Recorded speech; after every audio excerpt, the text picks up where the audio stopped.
So welcome, everyone. This is our first, I believe it's the first one I've ever done, council-wide membership meeting. So we're grateful to have everyone join us, and I'm sure more will join as the meeting progresses. And I would like to start with an opening prayer and then introduce how the meeting is going to be laid out. So if everyone will prepare for prayer after the manner they are accustomed. Our Father, we're so grateful for this opportunity to gather to discuss scouting in this council. And we're grateful for all the wonderful people that we can come together and make plans and get to know one another better in the council so that we can work together in a more efficient way to serve the youth. That is what we desire, is to serve the youth. And we're just thankful that this scouting opportunity gives us that opportunity to do that and the good values that are taught here. We pray that you will give us inspiration and that we will have a meeting that will be enjoyable and meaningful and helpful for all. And we pray this humbly in thy name, amen. Amen. Okay, we've got some pretty famous people with us tonight, and you'll meet some of them. I'm not going to go through and list them all because I want to stay on time. And I will introduce the order of events for the meeting. Jacob Bangerter, our executive or scout. What are we calling you? I can't think of the name. My mentor, the professional scouter who works with me on membership. He will go over the membership goals and growth incentives and any other things that he might have. And we will all keep our little presentations to 5 minutes. And at the end, we hope to have time for some questions and answers. And then Alan Endicott and Al Karras will talk about quality program. Alan Endicott is our scout executive for the council. Al Karras has recently left the council commissioner position, and I'm sure he's on to lots of great things. He's just a firehouse of good work. Maddie Mayfield will be third. Commissioner service will be the topic she will talk about. Brooke Fuller, be a scout leads that we get from national whenever somebody goes to be a scout and asks about joining. Mark Brown, Dakota Jacobson, Weber Rapids District. Mark Brown is the membership chair for that district, and Dakota Jacobson is a district executive. April Ecker from Wyoming will speak about camping and membership growth. And Wyoming Trails is the name of that district, correct? I think. Mark Gubler. What's that? Jim Bridger. Jim Bridger, that's what it is. I'm still got to get used to these names. Mark Gubler from way down in St. George will talk about media, and I know he has a handout to share as well. And then we'll turn the time over for some questions. So go ahead, Jake. All right, I'm going to share my screen a second. I've got my computer here to help me out, and my iPad for my video.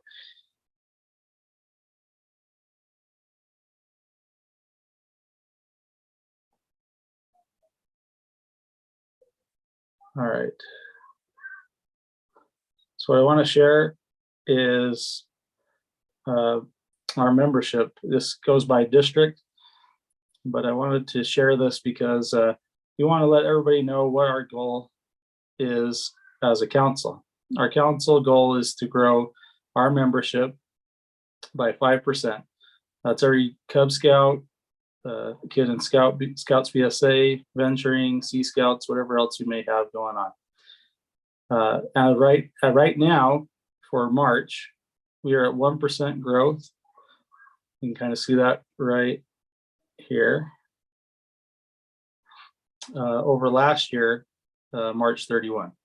So our goal is to be at 5% for every month that we pass. So each month, it will be further down, and we'll need to make up for that. So we as a council are poised to grow our membership, and that starts in Cub Scouts. And we need all of your help to grow our Cub Scout units and that will allow for those that are Webelos to transition to Scouts VSA and still allow for your packs to be substantially strong and ready to continue on into the future. I'm going to scroll down a little bit here so you can see kind of some year-end information.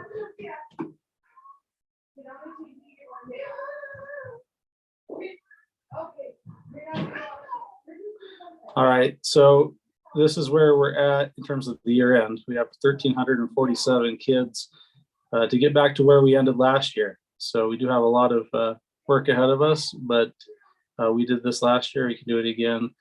But we just want to make you aware of where things stand and where we want to go. So whether that's growing the units that we currently have or developing some more units as well, for maybe some of those troops that don't have a pack that they grab kids from. And we again need your help in that. So what we'd like is to kind of help by having some incentives.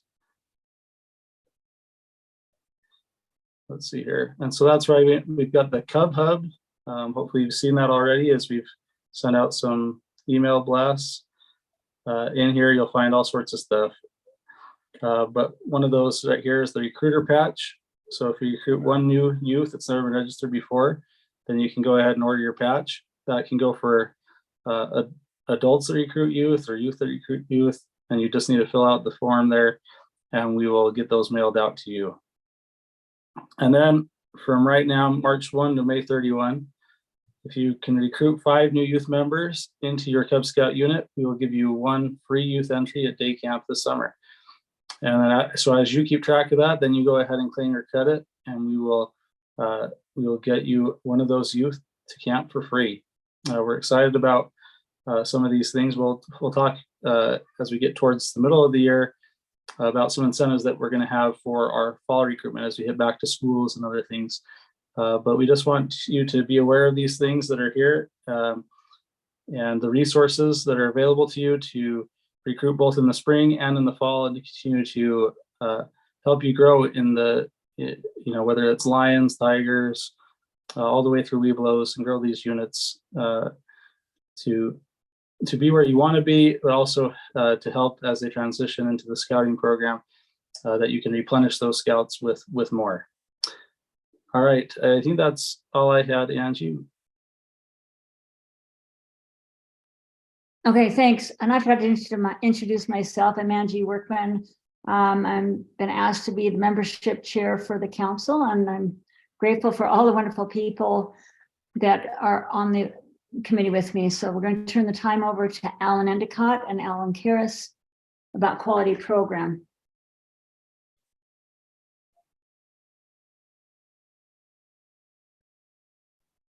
There, now you can probably hear me. I don't know that I see Alan on here, but I'm happy to talk about this. I had a good friend, some of you that have been around the block a couple of times may remember Boyd Ivy.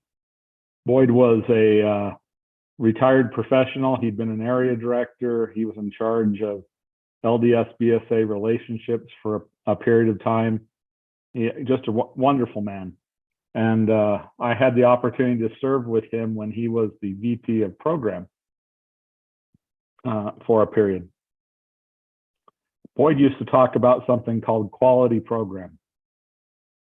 And he had this just terribly excellent definition. He would say, quality program, you know it when you see it. And the truth is, every one of us have seen quality program. And we know when we see a unit who's experiencing quality program.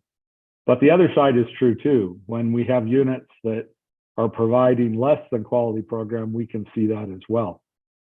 All of us want to see our units grow. We want to have more kids in the program. We want to have a chance to just serve more youth all the time.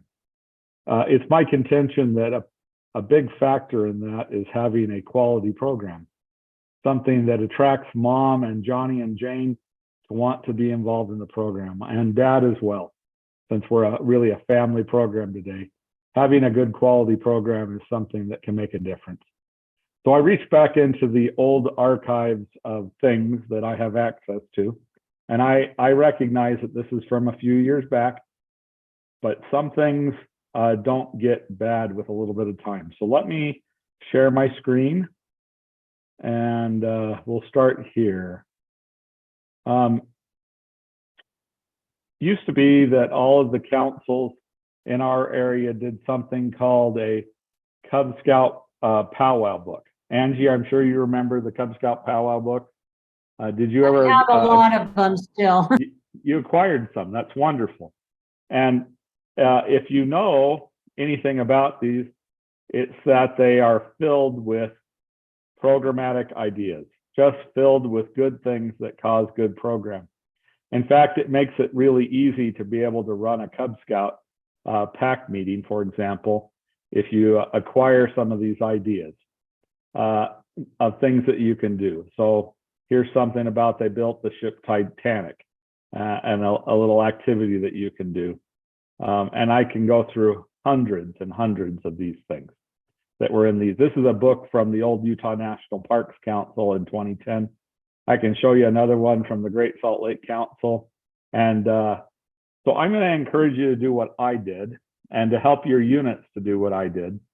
I went to Google, the purveyor of all truth, right? And just typed in Cub Scout powwow books, and I picked a council name.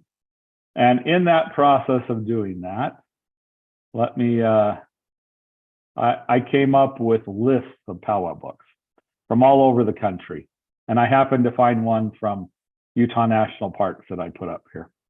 And you can download it, and it's free, and you can get program for these Cub Scout units that need new ideas for program that will only help to bolster what it is they do.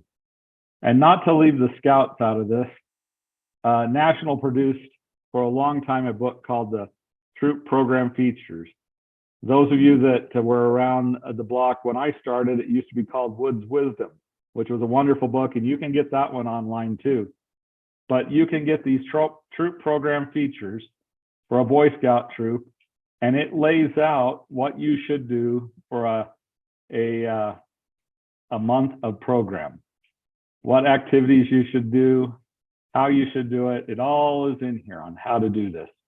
I recognize it's from a few years ago, but you can focus on the aquatics program and provide a great program for your unit if you're not exactly sure what it is you should be doing. They're great helps. And remember that for the troops, the ultimate end of program is the overnight camp out, right? And so all of this points toward those activities. And I just have a feeling that many of our units don't know about the resources that are actually out there to be able to have a quality program. I sometimes tell people, everybody wants to have a quality program as opposed to a mediocre program, right? Do you want to have your kid join a mediocre program troop? I'm sure you don't, right? You want to have a quality program. And this is one avenue to recruitment. Because I can tell you from my experience, and I think most of the professionals that are on this call can tell you, as we watch units either survive or not survive, 9 times out of 10, it's all based on the quality of the program that they provide. And if they don't provide a great program, then Johnny and Jane and mom or dad, they move on to another troop, right?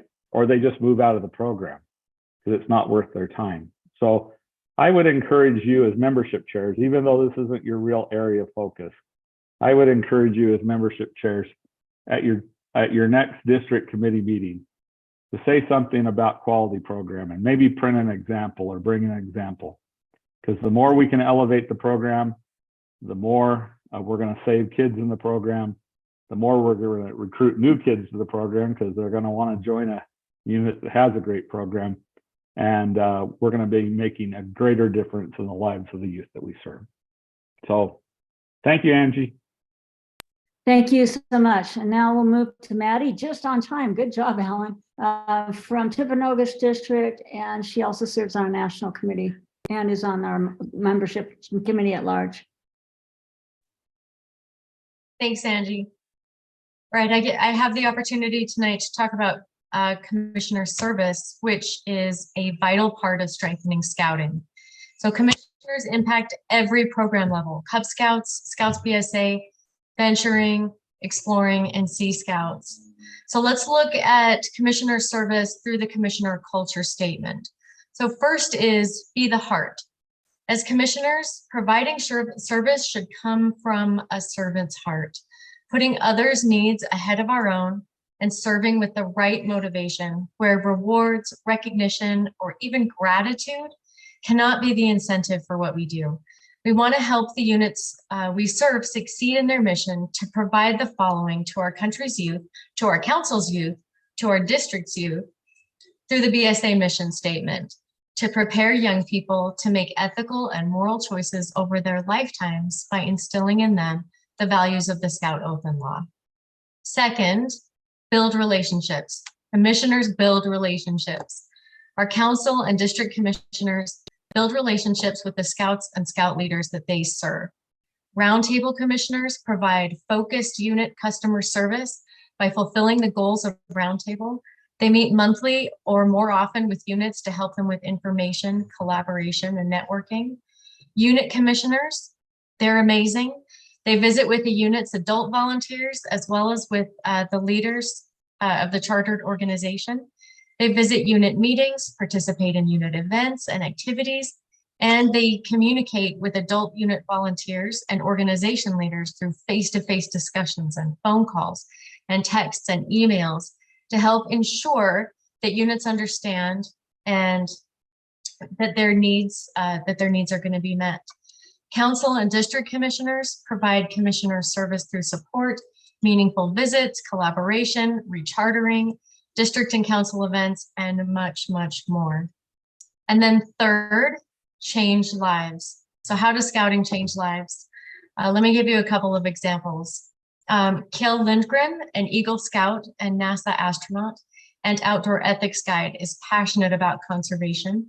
He recently gave a conservation speech from space to talk about the importance of taking care of the Earth. Roger Thien and David Fleming are Eagle Scouts honored by the U.S. Department of State for heroism in their help and humanitarian and evacuation efforts in Afghanistan in 2021. Tara Izzati is the National 2022-23 Venturing Officers Association President. She has earned Summit Rank and Eagle Scout and has been a venturer since 2016. Jewel Norris is the National 2022-23 Sea Scout Bosun. She served on 5 NYLT courses and attended Wood Badge. She loves scouting and is excited to increase Sea Scouting's visibility by highlighting the fun.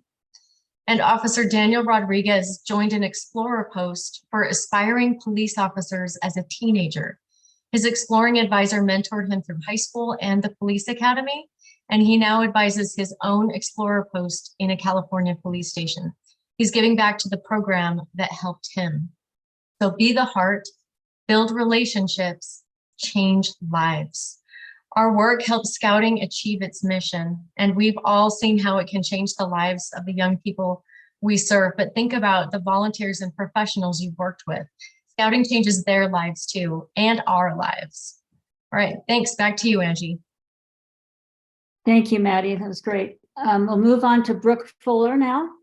And hopefully you're taking some notes down as we go along in these meetings, everyone, if you have questions or points to discuss. She's our membership chairman from Timpanogos District, and she's going to talk about Be a Scout leads again.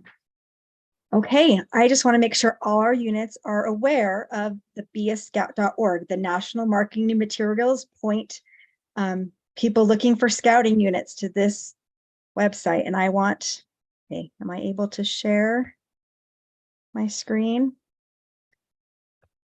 Let's see, is that working? I would encourage our units to, okay, to go to beascout.org, search their zip code and make sure their unit pulls up. So that's my zip code. My unit is PAC 1907 and it pulls up right there. And this information is called your unit PIN. We are a family pack for boys and girls. We meet on Thursdays from 5:30 to 6:30 and people can click request more information to find out more information. When they do that, I get an email that there's been a lead. So you'll go to my.scouting.org. You'll log into your account there. If you need, and it will be under Invitation Manager. This is where the leads go. So if you're a key 3, you'll want to make sure your PIN is updated. So if any of that information was not correct, you'll go to Organization Manager, Unit PIN, and this is what displays on your beascout.org site. So I am the contact person with my email. You can write in additional unit information for that's where we're a family pack. So this is where you'll update the information for beascout.org. And then when there is a lead, you'll get a notification. Whoever the contact person is will get a notification. I think, or maybe I'll key 3. Key 3 will get a notification. You'll go to Invitation Manager and they will show you your leads. I don't have any right now. You'll want to respond right away. People want instantaneous responses. So make sure that you have someone assigned to respond as quickly as possible to the beascout.org leads with your unit information. After 2 weeks, it will go to pending reassignment if it's not closed or completed. As you can see, I have one. I did respond to these people. I did respond to Abigail, but I didn't close it or complete it within the 2 weeks. And so it went to pending reassignment. And I'll have to contact my district executive to get that reassigned to me. But yeah, that's what I have for beascout.org. Is there anything else I needed to share, Angie? I have time for a quick question. If anybody has one question right now, and we can ask more later if there's time, because we'll leave time for questions. I think that was pretty clear. All right, then we'll move on. Thank you, Brooke, so much. Mark Brown or Dakota Jacobson, I don't remember if you both are going to speak to us or just one about fostering community relationships.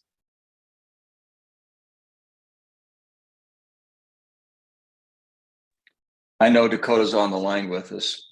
I want to talk a little bit about circles. In scouting, we have a lot of circles that we're involved with in our personal lives, whether it be our neighborhood, whether it be our place of worship, whether it be our schools where our children attend, or whether it be community groups that we belong to, whether it be governmental in the city or activity groups that you belong to. Each of us have circles of influence that we are part of. And that's where we sit there and think, well, I don't know anybody. And that's where you're wrong. You know a lot of people in your circles of influence. And I go back to a long time ago when I was a district scout executive, and when we had the opportunity to be involved in a service club, and we were able to use that to start a pack at a local elementary school because they believed in the program. You can develop that. We all have that area of influence. Is that, Dakota, are you on the line with us? Yeah, I'm right here. Okay, thanks, Dakota. Because really, and I'm not going to pick on Dakota particularly, but you know, district executives come and go, right? But we as volunteers are around a lot longer than they are, because they go to, you know, they'll transfer and things like that. But we need to we have those relationships that will help strengthen units. Dakota, talk about some of the units that, schools have a relationship with them. And is it due to your work, or is it due to the work of the unit leader that has a tie into that particular location? Yeah, thanks, Mark. I wish I could take credit for that. But the units that we have that have good relationships with the schools, they're just parents. They're parents whose kids go to the school. They talk to the PTA presidents or the PTOs. They work with the principals, vice principals, and they just start there. It's a pretty easy place to start. You don't have to go down to City Hall and try to make relationships there. That's what Jake and those guys are for. But starting with your elementary schools where your kids are already going to school is a great place. And so we highly recommend it. We found quite a bit of success this last fall doing that, and we're going to look to modify it a little bit and try again this go around. Thanks, Angé. Oh, go ahead, Mark. No, the other thing too is that on Saturday, went grocery shopping, and there was a scout troop that was selling jerky out in front of our local supermarket. And my wife went on shopping, and I kind of sat back and just watched them talk to people about scouting. And it was amazing how many people stopped and talked to them and kind of reminisced about their scouting experience as well.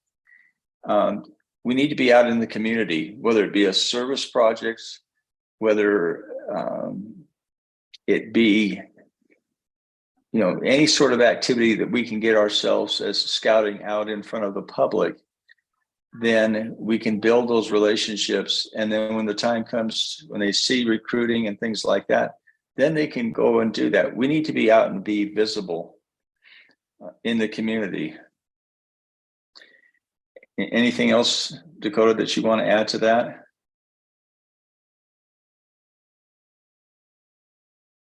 Angé, I think, go ahead. Okay, I think that's perfect. Thank you so much. And if we have any discussion, we'll hang on to you for a little bit. Thanks. Okay, thank you. Okay. April Ecker from Jim Bridger District is our membership chair there, and we'll turn the time over to her. She's had some great stories and experiences, personal stories about camping and membership growth.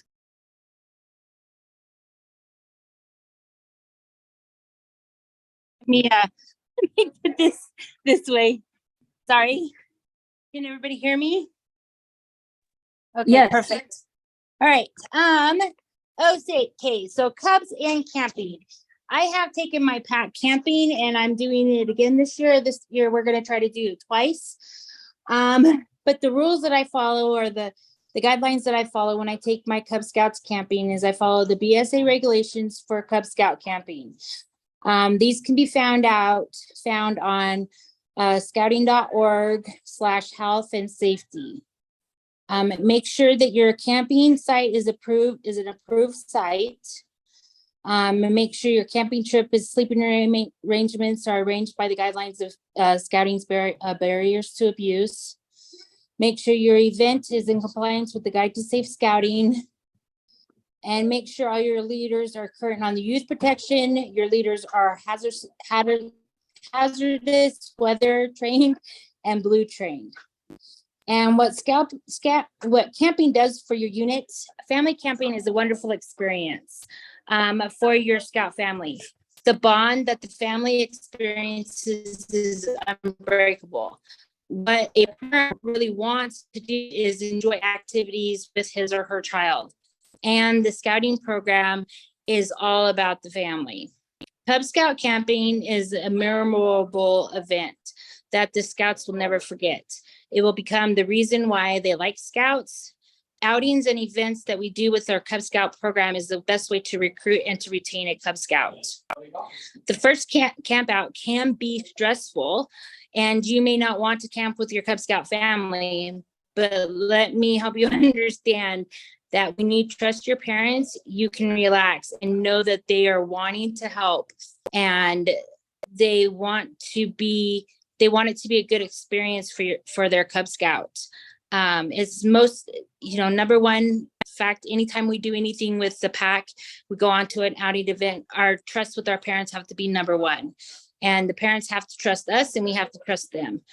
Communication before a big day makes the camp out go a little smoother too. As long as everybody's on the same page, everybody knows what they need.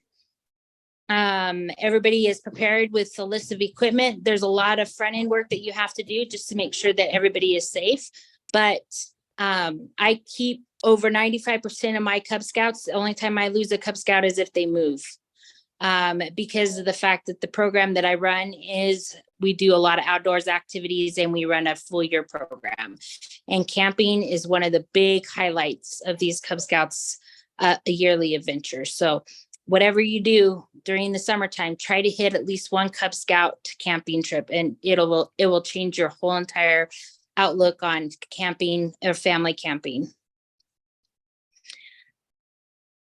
And always have a plan A, B, C, and sometimes D, because sometimes it never works out the way you want it to.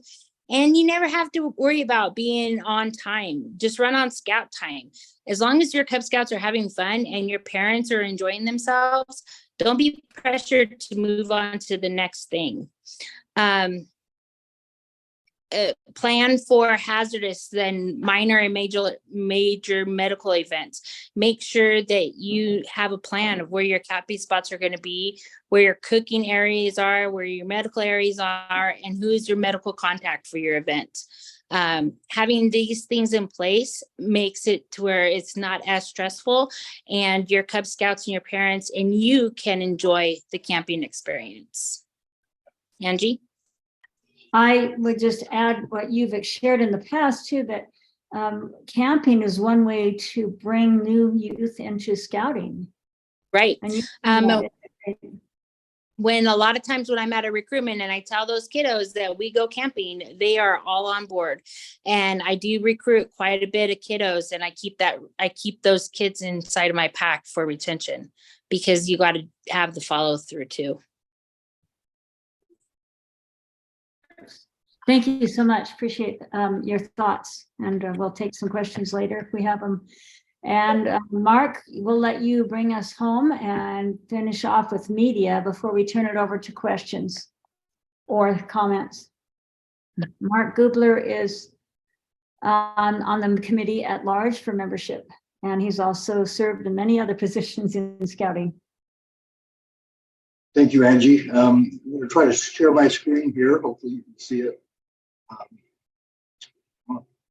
Hopefully I can share it. Let's see.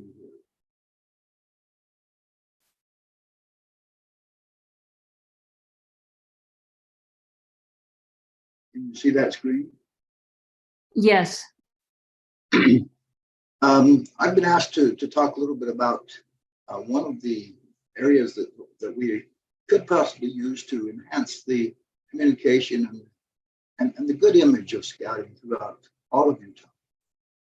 I've had the opportunity down here in St. George to become acquainted with one of the station marketing directors, and because of that relationship, when events come up or we need to get word out for a fundraiser or something about scouting, I have turned to him, and he has been very willing to do a public service announcement.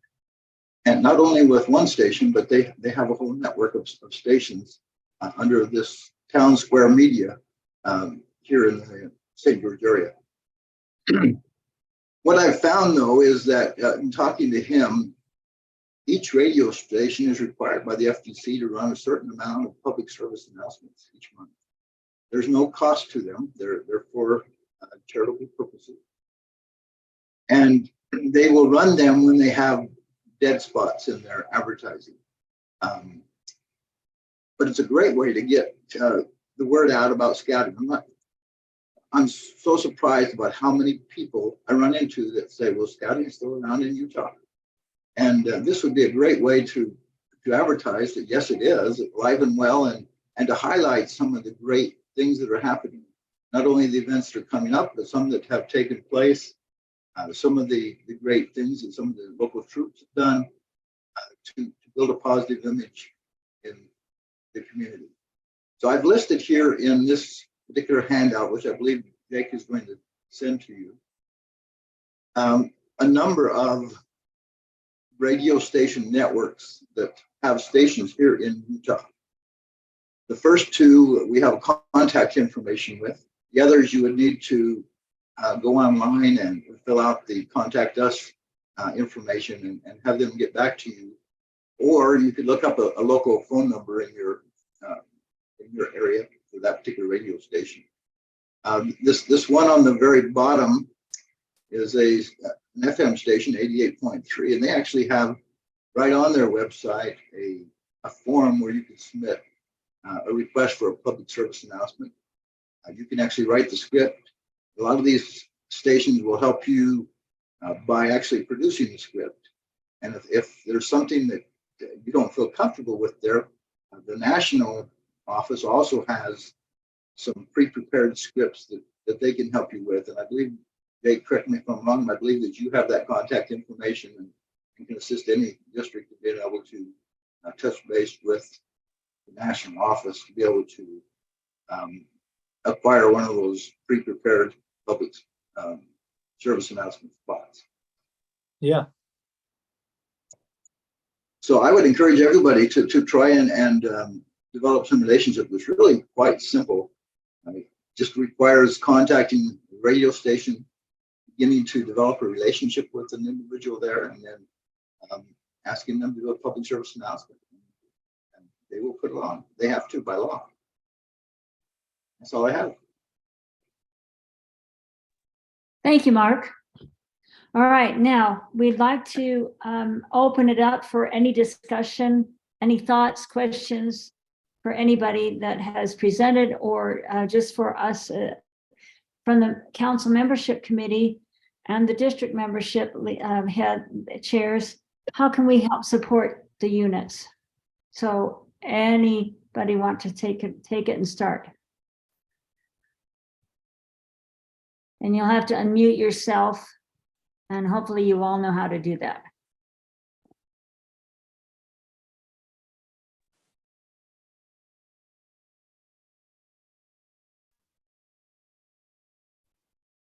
Do we have any unit people here? I know I recognize a lot of the district people and executives. Could I just say something about something we're trying? We've been invited up in Old Ephraim District to go to one of our elementary schools to help with a STEM fair tomorrow evening. And they asked us kind of last minute, which was fine. We're scrambling and putting a Pinewood Derby track together because gravity is STEM, right?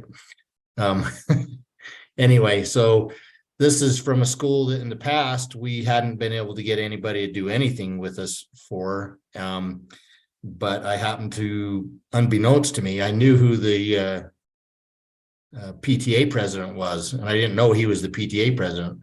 And all of a sudden he came to me and asked if we could help out with this. So I guess my point is just realize there's lots of opportunities if we're just willing to be open to them when they pop up. Sometimes we don't actively search them out, but this one came to us, and so we're jumping at the chance to go do this.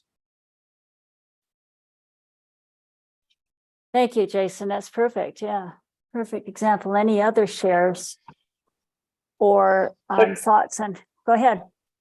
Quick question on the PTA. So I don't have any children of my own. By the way, my name is Rob in Mayfield Street 22. So I wanted to try to find some ways to get into some of the elementary schools. We were finally able to get approval from the district itself, which was a challenge in its own right.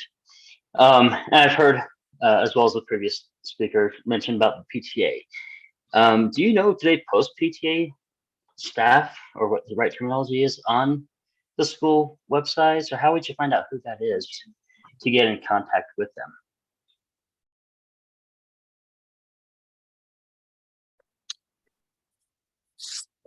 Can I say? Mara, go ahead. Yes, please, Yeah, please. the PTA should be on the school websites. They usually have a tab. Which district is it again? So it's a Nebo School District. Okay. Also, if you go to utahpta.org, Mhm. they list a lot of the schools and some of their information. But if you go to the school website, they generally have a tab for the PTA. Okay, perfect. And then a follow-up question, as far as recruiting, getting the word out there, things like that. We're a small unit, and I haven't really gotten to a point to set up a recruiting day, a recruiting fair, if you will. Has there been, with anybody in the group tonight, has there been anyone that's done yard signs just simply to advertise that we still exist and just help get the word out that way? Has there been anybody that's done that and any success with that? I know that Alan Karras was one, and somebody else wants to speak too, but I'll just speak for Alan Karras. He had one up in his yard. I don't remember how many youth he said he was able to recruit that way into his troop, but it was quite a good number. So go ahead, whoever else was going to speak. We had, oh, go ahead. My yard, but I also do a recruiting event. And then I send flyers out to all the schools. They take them out, and then I have about 2 days before my recruitment, and I usually hold it in the library, but I invite other troops and packs to be there. And I'm usually pretty successful. In some small communities, there is a billboard at the local hamburger joint, for the lack of a better word. I've seen that work very well. And also here in Ogden at St. Paul's Lutheran Church, they will announce their religious services. And they also had a campaign. As I was driving, I counted the number of times that, in the time that we were driving, that I could see that until we passed it, and until I turned around and watched it, as my wife was driving, not me. But, it kept coming up. Are you interested in Cub Scouts? Come to our pack meeting such and such a day. So, the local hamburger joint or business that has an electronic sign, oftentimes they'll put up something for you as well.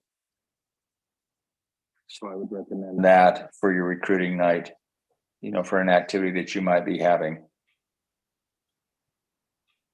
Perfect. It Thank would you. also be a perfect opportunity to use a PSA. Call your radio station, have them get the word out. Tell them, hey, we're recruiting for Cub Scout Pack or Scout Troop or any of those, and we reach the whole community in a short period of time. On that note, Mark, do you know if anybody has reached out to newspapers? Most of our news is available online, and I look at KSL.com, and would they put advertisements on too? Have we thought about contacting newspapers or news outlets? I should call them now, because they don't often do newspapers, but news outlets. And that's a good question. I don't know if they would do that for free with the advertising space they have, but certainly would be worth asking the question. Yeah, and I know that they covered Scouting for Food and other events. I've seen Alan in the news, Alan Endicott. And we are going to have a council-wide membership kickoff is our next Zoom meeting, council-wide Zoom meeting in July, to help you to prepare for your council members, or not your council, but your in your districts, in your units, how to maybe give you some ideas on how to organize that before school starts or around the time that schools are starting. And Jake, do you have any other thoughts on that? No, to just save the date. We'll get the word out to you in our next little Cub Scout newsletter. We'll have that on the webpage, Cub Hub webpage as well. Okay. Any other thoughts on recruitment? Wear your uniform People notice it. Have your units wear their uniforms whenever they're doing anything that's And- related to scouting. Right. And then, recruit all the time. Don't just recruit when you have a recruiting event. I recruit constantly. I'm going to the grocery store, walking through there. I usually have my Class B on, or my Leave No Trace shirts on, or something that shows that I'm part of scouting. And I recruit when I'm walking through the grocery store. I recruit when I'm going in the park. Anytime I see a little kid that may want to be in scouts or old enough, I ask them if they're interested. So, don't just recruit at your recruiting events. You can be recruiting all the time.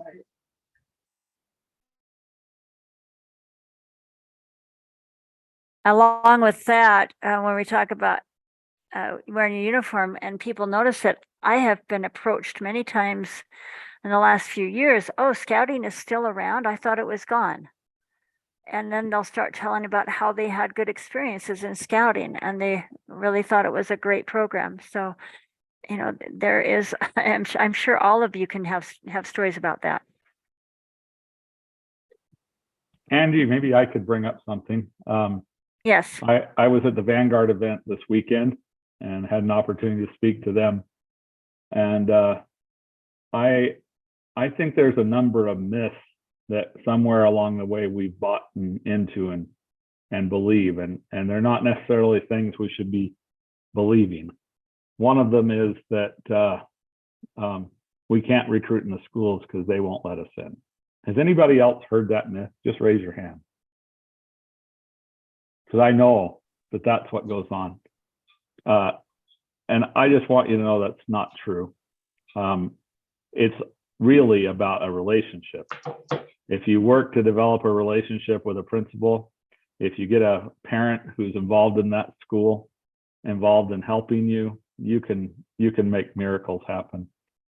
Additionally, if you'll just spend some time talking to the PTA or PTO president, they can make wonders happen if you make friends there. We've got one that's going on right now up where I live in Huntsville. The PTA president is eager to have a unit at their school, and the school principal all of a sudden says, well, sure, we can do that. That would be great to do. It's all about the relationships that we drive. But it's easy to just say, well, we can't do that. They say no. Or the superintendent says no. And we have to go work at it and develop relationships with people and find the right people to help us. So just a thought. And keep asking. Never be afraid to ask and ask and ask. The average superintendent serves for about 3.5 years throughout the country. And they change, they turn over. But it's really a locally driven event. So talk to your PTA presidents and talk to your principals and see what you can do. Maybe even take them a cookie in the shape of a fleur-de-lis or something. Sweets never hurt. Or a popcorn. There you go, or a popcorn. Yep.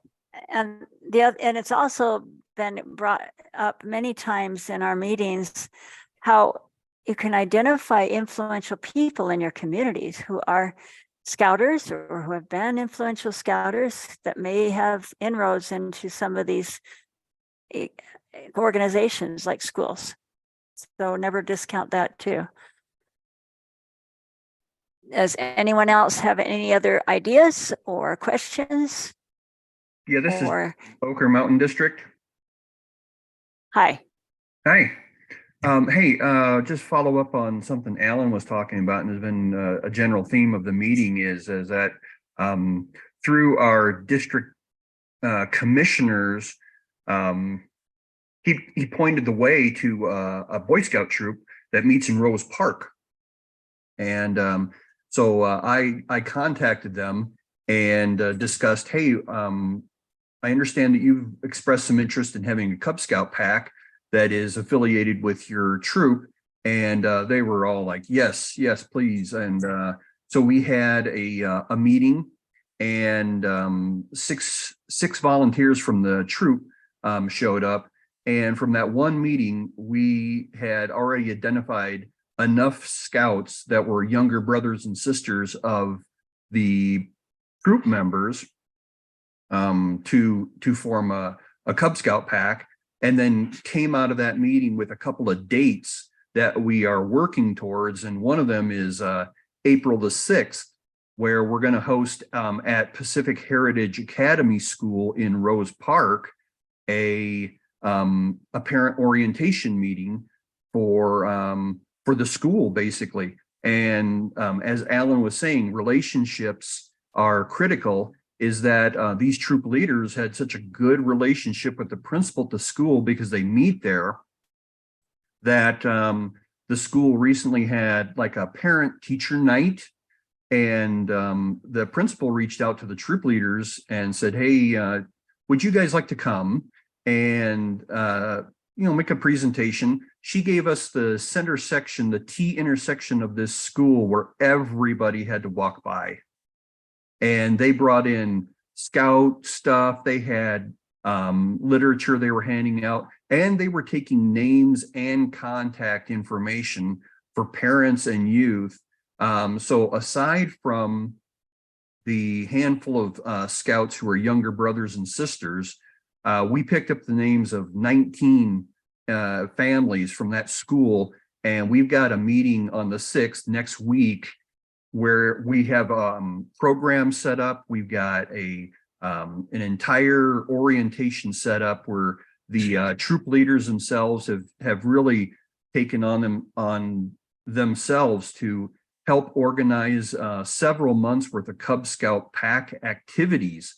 So we're going to present an entire program ready to go, ready to sign up that night, with a goal of having that Cub Scout pack fully functional, paperwork and everything, fees, registration, everything taken care of by May 1. So we're looking forward to that, and that came from a district commissioner just knowing who's in the district and kind of what's going on and what people have been talking about, and in some ways what some leaders have been lamenting, and that kind of discussion right there has led us to start talks with 2 other troop leaders who are kind of in the same boat. Our troop is beginning to dwindle, and they can foresee that in a couple of years they'll have no kids. So they are in talks with their charter organizational reps, whom they know quite well, and saying, hey, let's adopt a pack. So that's, that was mentioned earlier, commissioners and relationships. We're seeing it happen. And what a great testimony. Thank you for sharing that, Jeff. And you brought up this point, which I'd like to push again too, is families. Really make sure that everyone knows that scouting is for families. It's a family organization more than ever. And that's really important in many different cultures and communities. So thank you. We have 5 more minutes. Any other adds, shares, or questions? Please reach out through your district executive. They have my contact information, or your district chairman, if you have any needs or questions. You can see that we need to really bolster our commissioner service. It's a vital part of scouting to have healthy units, to that commissioner service. So I encourage you to seek out your commissioner for your units. And if you don't know who it is, check with your district. And if they don't have one assigned yet, work to get that through. So any last comments from anyone before we sign off? And we're going to end a little bit early, and that's always makes me happy to stay on time.